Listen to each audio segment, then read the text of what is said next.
we will need a totally different set of people, right? Some of us might not be very comfortable sitting on a bora, right? But if you go to a person who has got a Sufi temperament, he will sit down. So people who are already inclined into these kind of activities, they should be promoted. They should be trained to do this rather than picking those people who have got interest but no qualification. Because mere interest will not take you to the heights.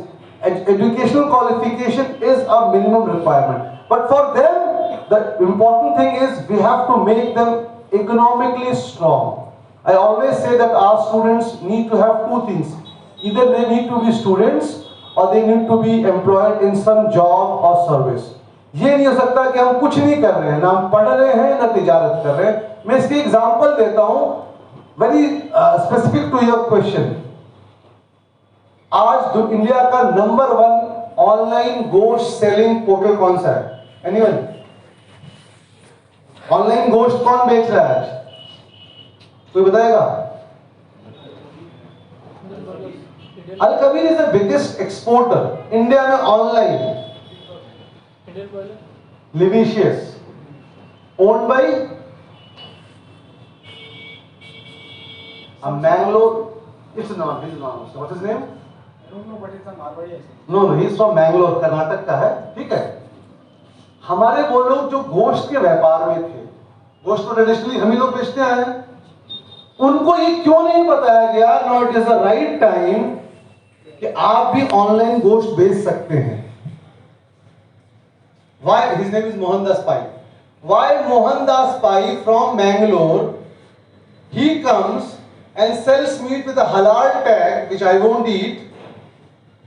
And traditionally, हमारे भाई लोग जो गोश्त बेचने आए थे, उनको ये फिक्र क्यों नहीं दी गई कि भाई आप गोश्त का काम करते हैं, आप किसी आईटी प्रोफेशनल के साथ मिलकर ये काम कीजिए, कर सकते हैं. वहां पे उनकी किसी एजुकेशनल क्वालिफिकेशन की जरूरत नहीं थी.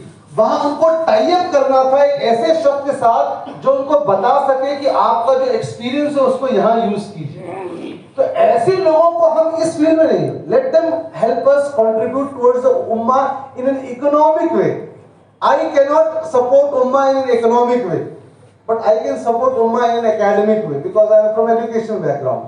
हमको ये देखना है कि कौन सा शख्स उम्मत को किस तरीके से सपोर्ट कर सकता है. बेसिक यही है.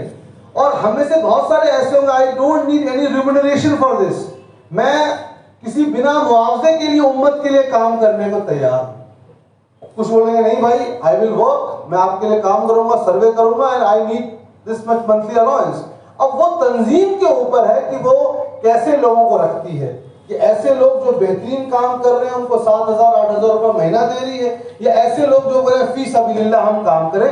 That is a secondary aspect. The primary aspect is to train those people to do this things. अब वो ट्रेनिंग के बाद आप उनसे पैसा देकर काम करवाते हैं, इज अ सेकेंडरी एस्पेक्ट.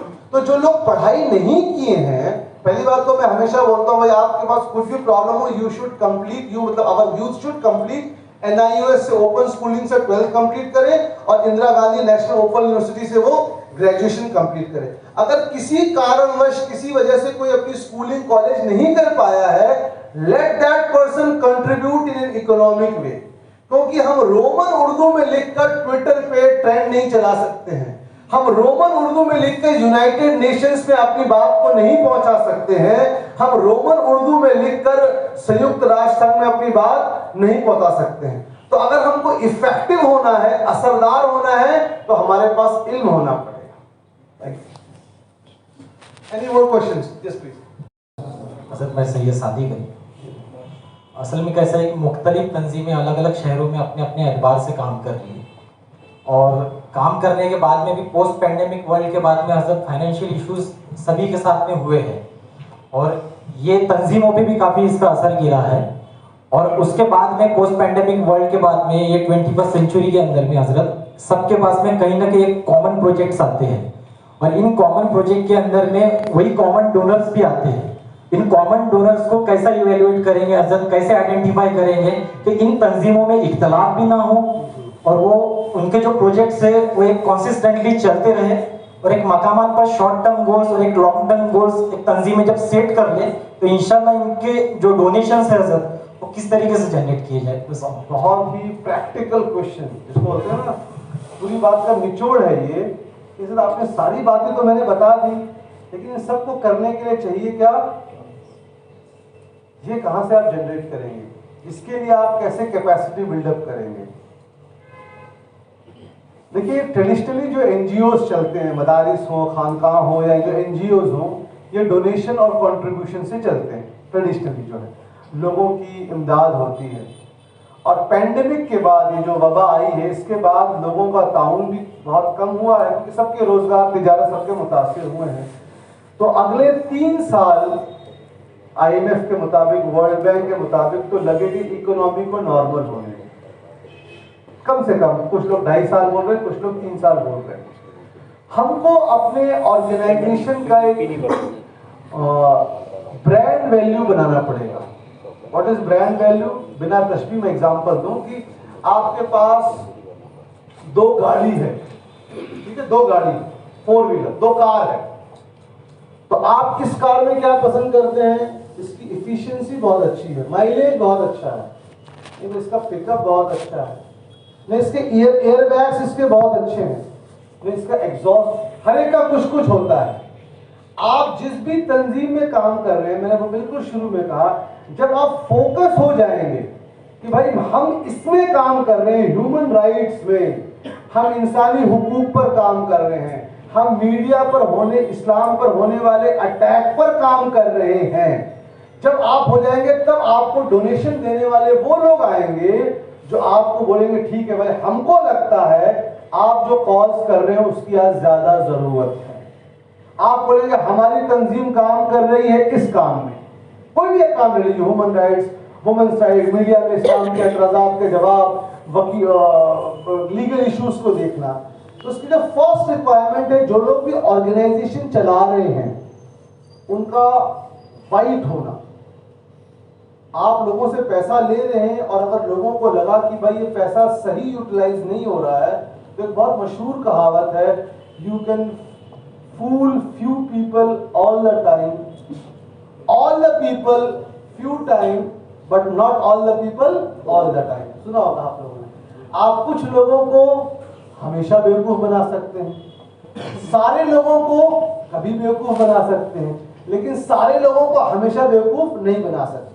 तो जो लोग भी ऑर्गेनाइजेशन, एनजीओ चला रहे हो, उनके लिए बहुत जरूरी है ये कि हम जो पब्लिक से मनी ले रहे हैं उसका हम सही इस्तेमाल करें, एक चीज।